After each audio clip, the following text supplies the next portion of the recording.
Depuis combien de temps ce que j'écris? J'ai commencé par écrire du théâtre. J'avais une vingtaine d'années à peu près. J'ai une vingtaine d'années, donc il y a 20 ans. Je suis de la génération au théâtre ce soir. Sur Antenne 2, on avait cette chance d'avoir des pièces de théâtre qui étaient diffusées assez régulièrement dans une émission qui s'appelait donc Au théâtre ce soir. C'était extraordinaire, du vrai théâtre de boulevard des années 75-85. Et c'est vrai que c'était vraiment un pur bonheur. Donc j'ai beaucoup aimé le théâtre très très jeune.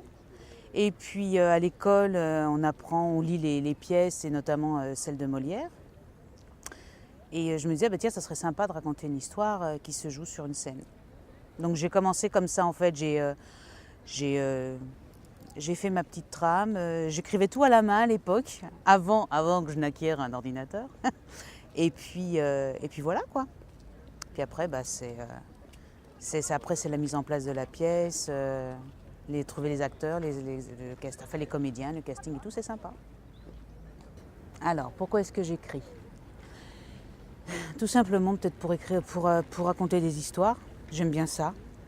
J'aime bien créer un monde que je dirige moi-même. Je crée mes personnages, je leur crée un passé, un présent, un futur, sans que personne vienne me pomper l'air à me dire faut faire ci, faut faire ça. Et voilà, et en même temps, je raconte des histoires qui plaisent aux gens, qui leur permettent de passer un bon moment de lecture, de passer le temps des transports. Et Dieu sait qu'à Paris, on a du temps dans les transports. Et voilà, quoi, oui, je pense que c'est pour faire plaisir aux gens et à moi en premier, bien évidemment. Mais je ne me verrais pas écrire et garder ça au fond d'un tiroir juste pour moi. Je trouve qu'il y a moins de charme. Le challenge n'est pas le même en tout cas.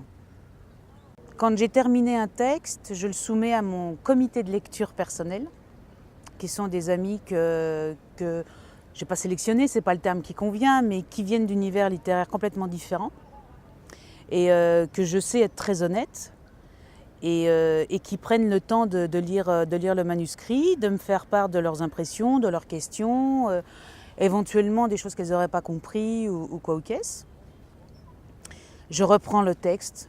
Entre la première phase d'écriture, la phase finale de l'écriture, avant que je le donne à mes lectrices, enfin mes relectrices, et la publication, je revois mon texte 7-8 fois à peu près. Donc je relis mon bouquin 7-8 fois, je reviens dessus, je recorrige.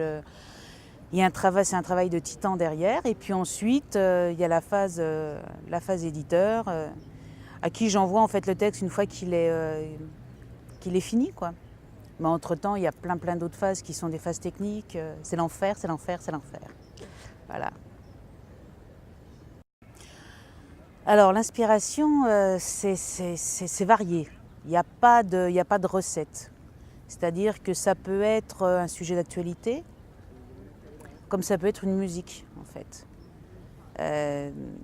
J'ai commencé à monter le canevas d'un de mes futurs romans en écoutant une musique. Je l'ai trouvée, elle m'a tout de suite plu.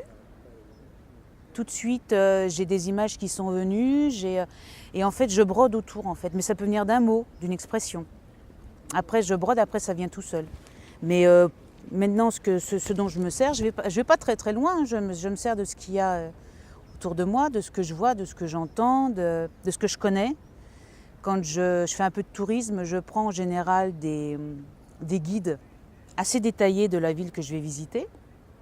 Par exemple, Barcelone. Quand je suis allée à Barcelone, j'ai pris un guide assez détaillé pour pouvoir intégrer la ville de Barcelone dans mon roman, ce que j'ai fait dans le premier, dans Souvenir de Jade. Et ça me permet de faire voyager mon lecteur. Et en même temps, c'est aussi tout le parcours touristique que j'ai fait moi-même, avec certains lieux que je trouve plus intéressants que d'autres. Donc je les insère dans mon récit, tout simplement. Alors le premier, il s'appelle Souvenir de Jade. C'est un roman qui traite en fond du syndrome du survivant, cette culpabilité que certains peuvent avoir d'avoir survécu à un accident, à un événement majeur comme par exemple un attentat.